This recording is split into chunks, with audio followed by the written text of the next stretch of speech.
Assalamualaikum warahmatullahi wabarakatuh.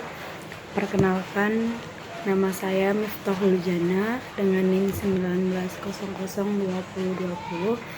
Baiklah, saya di sini dari jurusan Administrasi Pendidikan. Maksud dan tujuan dari pembuatan video ini memenuhi tugas kepemimpinan pendidikan mengenai apa sih itu konsep dasar kepemimpinan.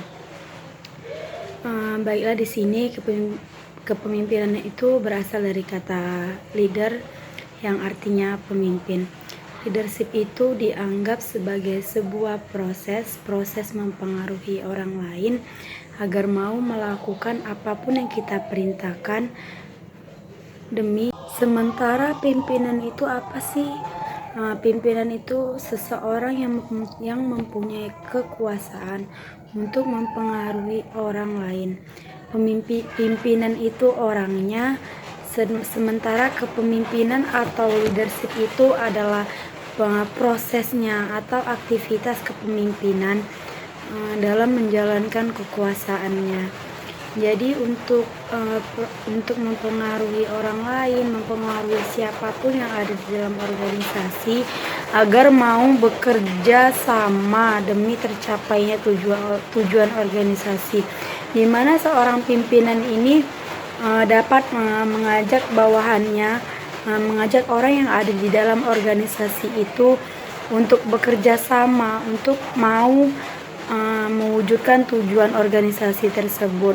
Jadi bawahannya itu tanpa ada rasa keterpaksaan, tetapi kerja secara ikhlas dan menuruti perintah dari atasan tersebut atau pimpinannya. Jadi yang dimaksud dalam kekuasaan tersebut adalah sebenarnya itu menjadi sarana untuk mempengaruhi perilaku semua orang. Tanpa adanya kekuasaan, pimpinan tidak dapat memerintah bawahannya untuk mencapai tujuan tersebut.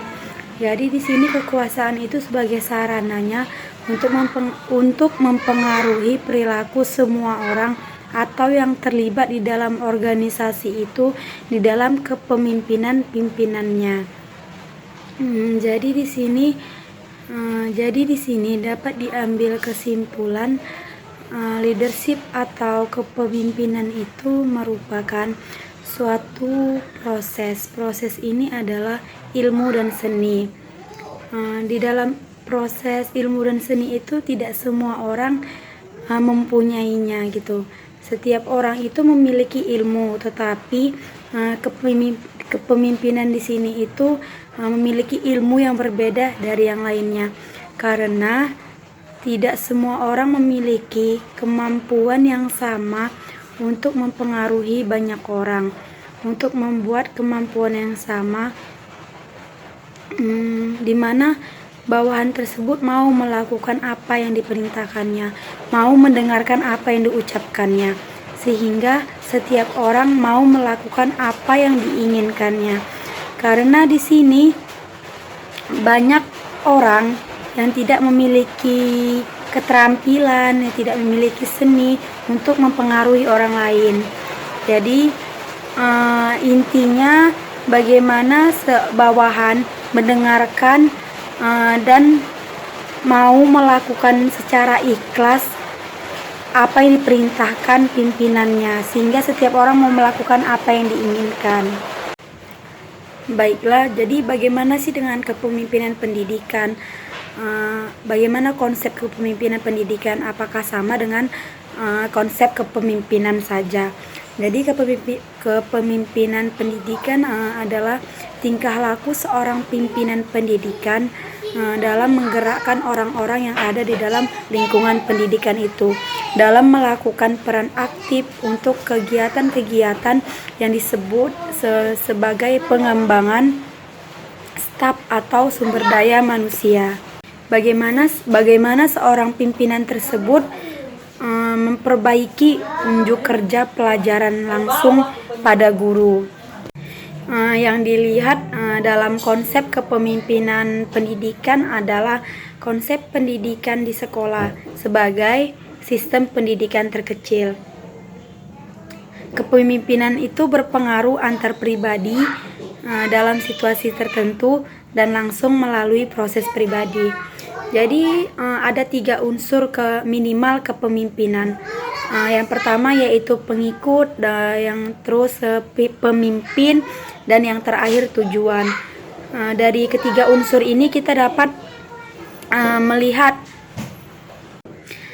Jadi di dalam 3 unsur kepemimpinan ini, pengikut, pemimpin, dan tujuan itu memiliki keterkaitan, karena tidak bisa adanya pemimpin jika tidak adanya pengikut, dan tidak bisa adanya pengikut dan pemimpin tanpa adanya tujuan. Kepemimpinan melibatkan banyak orang, itulah yang dinamakan pengikut. Sedangkan kepemimpinan melibatkan distribusi kekuasaan, itulah yang disebut pemimpin. Yang terakhir yaitu tujuan.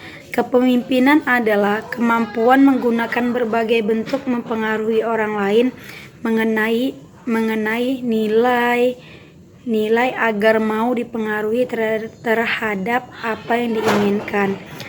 Penggabungan tersebut inilah menjadi struktur terbentuknya tujuan yang ingin dicapai secara bersama. Itulah yang disebut dengan tujuan. Baiklah, mungkin hanya itu yang dapat saya jelaskan mengenai konsep dasar kepemimpinan. Apabila ada penjelasan yang salah ataupun kata-kata yang kurang berkenan, saya mohon maaf. Baiklah, saya akhiri dengan Assalamualaikum warahmatullahi wabarakatuh.